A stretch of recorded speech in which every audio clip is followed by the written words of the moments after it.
You see the ability of the LMS providers to offer and track the content for a third party, because normally what we see here in Brazil for the international solutions is that they only have the ability to control, track, and offer courses for employees only, not for a third party like suppliers or customers.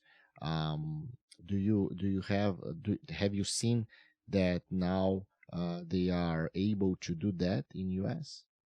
Oh yeah, for sure. It's the fastest growing part. So very commonly an organization. Well, let me back up. There's two types of learning systems out there, learning management systems in the broadest sense. One type is what I call the all-purpose, and what they're good at is they can deploy for Coca-Cola, for example, a big company, and they can have one area for their employees, another area for their suppliers and distributors, and another area for their customers.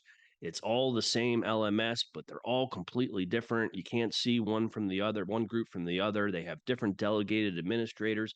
They have different single sign-on connections. Employees might use a different way to authenticate than customers. And so you can manage that separately. You can have a central library of content that some of it is applicable to all three groups or maybe just this group.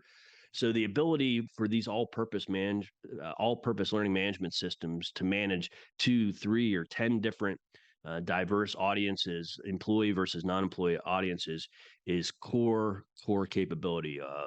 Organizations strive, LMS organizations strive to be able to support that diverse use case scenario to provide more value to buying organizations. So they only have to buy one system. For every all-purpose learning management system out there, there's a specialty learning management system where that learning management system just picks one of those groups, and that's all they focus on. And their assumption is that a big organization will buy a dedicated LMS for their customers or a dedicated LMS for their suppliers or franchises, and just keep that separate from the core employee LMS.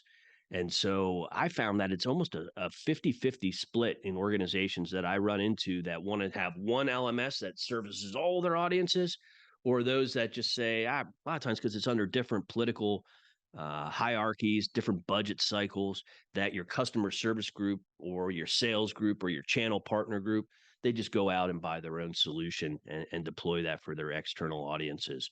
So I don't think there's necessarily a right or a wrong way for organizations to do it, whether it's holistically, all one system, or whether they do dedicated systems. I think the important thing is that they're doing it in a measurable way. I see organizations having success with both processes. But from a technical standpoint, there is no technical limitations anymore. An organization needs to be able to support both internal and external audiences concurrently.